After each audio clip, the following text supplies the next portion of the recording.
بسم اللہ الرحمن الرحیم۔ السلام علیکم دوستو، ایک نئی ویڈیو کے ساتھ حاضر ہیں۔ چلیں اپنی ویڈیو سٹارٹ کرتے ہیں۔ جیسا کہ آپ کو پتا ہے کہ اس وقت دنیا کی بڑی بڑی ملٹری پاورز اس وقت 6 جنریشن کے جہاز کے اوپر ورکنگ کر رہی ہیں۔ امریکہ کی طرف سے بہت زیادہ جو ہے وہ ورکنگ کے شواہد سامنے آ رہے ہیں، بلکہ امریکن کمپنی نے تو اب اس کی تصاویر جو ہیں وہ تقریباً ایشو کرنی شروع کر دی ہیں۔ ڈیزائن کانسیپٹس جو ہیں وہ ہمارے سامنے رکھنے شروع کر دی ہیں۔ چائنا نے ایک ایگزیبیشن کے اندر ہمیں اپنے 6 جنریشن کے جہاز کا ایک ماڈل جو ہے وہ دکھایا، دنیا نے اس کو جا کے دیکھا، لیکن رشیا جو کہ ایک بہت بڑی ملٹری پاور ہے، اس کی طرف سے ایسا کوئی چیز جو ہے وہ ہمارے سامنے نہیں آئی۔ لیکن ایسا نہیں ہے کہ رشیا اس چیز کے اوپر کام نہیں کر رہا۔ جو 6 جنریشن کے جہازوں کا کانسیپٹ ہے، جو وار فائٹنگ کا کانسیپٹ ہے، رشیا اس کے اوپر پورے طریقے سے کام کر رہا ہے۔ اور رشیا کا یہ جو Su-57 جہاز ہے، اس کے حوالے سے ایک خبر آئی ہے کہ رشیا نے اس Su-57 جہاز کے ساتھ کچھ منی UAVs جو ہیں وہ انٹیگریٹ کرنا شروع کر دی ہیں، یا ان کے اوپر ورکنگ جاری ہے۔ ابھی یہ بات جو ہے وہ کسی آفیشل نے نہیں بتائی، بلکہ ایک اسٹیٹ میڈیا کے اندر جو ہے وہ ڈسکس کی گئی ہے۔ اس وجہ سے اس بات کو ہم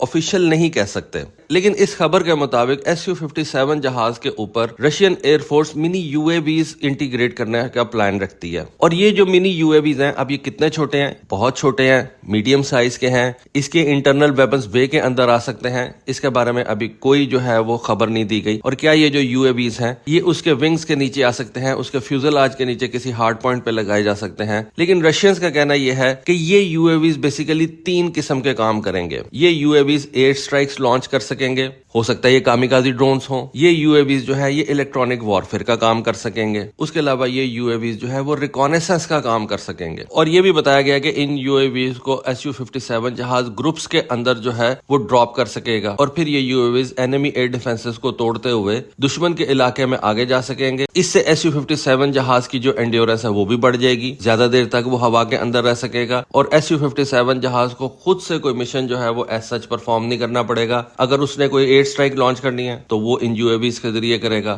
Su-57 نے کوئی الیکٹرانک وارفیئر اٹیک کرنا ہے یا کسی بھی دشمن کے ریڈار کو جیم وغیرہ کرنا ہے تو وہ یہ UAVs جو ہے وہ کر سکیں گے۔ ریکونیسنس کے لیے کوئی پاڈ جو ہے وہ ایز سچ Su-57 کے اوپر نہیں لگایا جائے گا، بلکہ وہ ریکونیسنس کا کام جو ہے وہ یہ UAV پرفارم کریں گے، اور ڈیٹا فیڈ جو ہے وہ واپس Su-57 کو بھیج دیں گے، اور وہ Su-57 ڈیٹا فیڈ پیچھے اپنے ڈیٹا سینٹر یا سیٹلائٹ کے ذریعے اپنے ہائی اپس کو بھیج دے گا۔ Su-57 کے حوالے سے جو 2024 ہے وہ کافی زیادہ انٹرسٹنگ ہونے جا رہا ہے، کیونکہ اسی 2024 کے اندر Su-57 کا فرسٹ فل اسٹرینتھ اسکواڈرن جو ہے وہ ریز کر دیا جائے گا۔ اور جیسا کہ یہ خبریں بھی ہیں کہ 2023 کے اندر رشیا نے اپنے اس Su-57 جہاز کی جو پروڈکشن ہے اس کو پچھلے سال سے ڈبل کر دیا ہے۔ پچھلے سال یعنی کہ 2022 کے اندر 6 Su-57 جہاز تیار کیے گئے تھے، جبکہ رشیا کا کہنا یہ ہے کہ 2023 کے اندر ہم 12 ایئر فریمز اس Su-57 جہاز کے تیار کریں گے۔ تو 2024 کے سٹارٹ میں، جو کہ اب 1 مہینے کے بعد سٹارٹ ہونے جا رہا ہے، رشیا کے پاس ایڈیکویٹ نمبر آف Su-57 جہاز ہو جائیں گے، جن کے ذریعے سے رشین ایئر فورس ایک فل اسٹرینتھ اسکواڈرن جو ہے وہ ریز کر سکے گی۔ جیسا کہ میں نے آپ کو بتایا کہ ان ڈرونز کی سائز کے بارے میں کچھ نہیں بتایا گیا، لیکن یہ میرا خیال ہے کہ یہ کامیکازی سائز کے ڈرونز ہوں گے، بہت زیادہ بڑے نہیں ہوں گے، کیونکہ دیکھیں کامیکازی ڈرون جو ہے وہ تقریباً سارے ہی کام کر سکتا ہے۔ اس کامیکازی ڈرون یعنی کہ ایک ایکسپینڈیبل ڈرون کے اوپر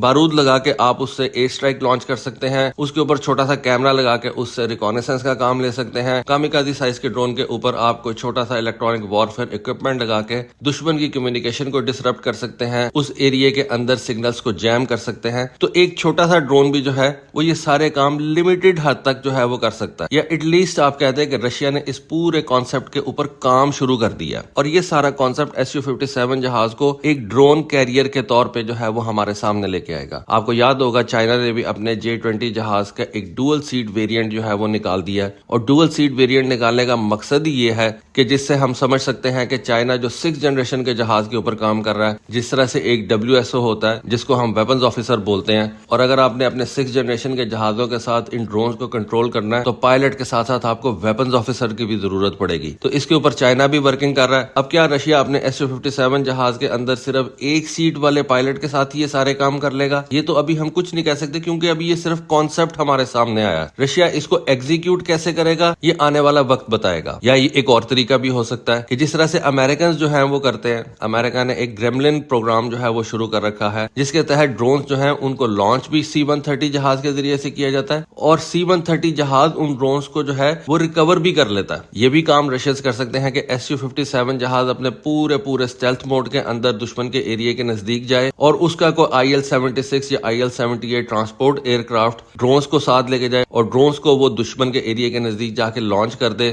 اور ان ڈرونز کو کنٹرول پھر یہ Su-57 جہاز کرے. تو یہ جو 6th جنریشن کی وار فائٹنگ ہے نا، یہ بڑی زبردست ہونے جا رہی ہے. ان ڈرونز کے ذریعے سے Russia suppression of enemy air defence کا کام بھی لے سکتا ہے. اس کے علاوہ جیسے کہ آپ کو پتا ہے کہ اس وقت رشیا اس Su-57 جہاز کے لیے الگ سے کچھ ویپنز تیار کر رہا ہے، جن ویپنز کے ذریعے سے آپ گراؤنڈ سٹرائک بھی لانچ کر سکتے ہیں. آلریڈی ہمیں پتا ہے کہ یہ جو R-37M میزائل ہے، جو کہ جس کے بارے میں بتایا جاتا ہے کہ جس کی رینج تقریباً 400 کلومیٹر ہے. خیر اتنی زیادہ رینج تو میرا نہیں خیال کہ اس کی ہوگی، لیکن پھر بھی ایک اچھا خاصا بڑا میزائل ہے. اور اگر 300 کلومیٹر پلس بھی اس کی رینج ہے، افیکٹو رینج اگر اس کی 300 کلومیٹر سے بھی زیادہ ہے یا اس کے نزدیک بھی ہے، تو پھر بھی یہ R-37M میزائل جو ہے وہ بہت زیادہ افیکٹ ڈال سکتا ہے آپ کے ایڈورسری کے اوپر. اور اس میزائل کو Su-57 جہاز کے اوپر اب انٹیگریٹ کیا جا رہا ہے. پچھلے دنوں آئی بلیو میں نے آپ کو ایک ویڈیو بنا کے دی تھی جس میں نے آپ کو بتایا تھا کہ یہ جو Su-57 جہاز ہے، اس کے لیے خاص طور پہ رشیا نے ایک منیچرائز کروز میزائل جو ہے وہ تیار کیا ہے، جس کی رینج جو ہے وہ تھاؤزنڈز آف کلومیٹرز کے اندر ہے. تو Su-57 کے اوپر رشیا میں اس وقت بہت زیادہ کام ہو رہا ہے، یا آپ کہہ لیں کہ Su-57 جہاز رشیا کو بہت زیادہ اپرچونٹیز پرووائڈ کر رہا ہے کہ رشیا اس جہاز کے ذریعے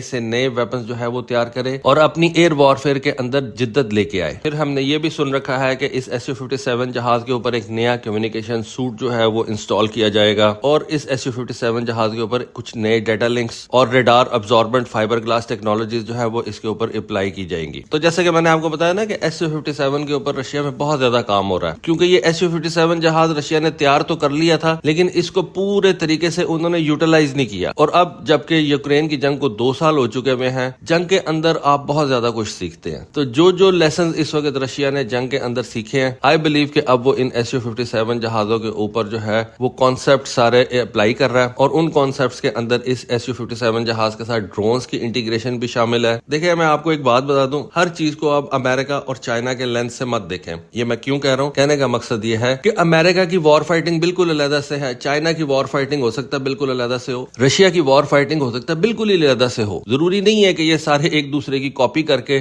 تو اپنی ایئر فورس کو چلائیں. الگ الگ طریقوں سے، الگ الگ میتھڈز کے ذریعے سے بھی یہ سارے جو کنٹریز ہیں جو ان بہترین ٹیکنالوجیز کو یوز کرتے ہیں، وہ اپنے ملٹری ٹارگٹ جو ہے وہ اچیو کر سکتے ہیں. تو دیکھیں آنے والے دنوں میں اس Su-57 جہاز کے اوپر اور کس طرح سے ورکنگ ہوتی ہے. تو دوستو یہ تھی آج کی ویڈیو، یہ تھی آج کی انفارمیشن. ہوپ فلی آپ کو آج کی ویڈیو، آج کی انفارمیشن پسند آئے گی. کامنٹ سیکشن میں اپنی رائے سے ضرور آگاہ کیجیے گا. آج کے لیے بس اتنا ہی. Thank you. اللہ حافظ.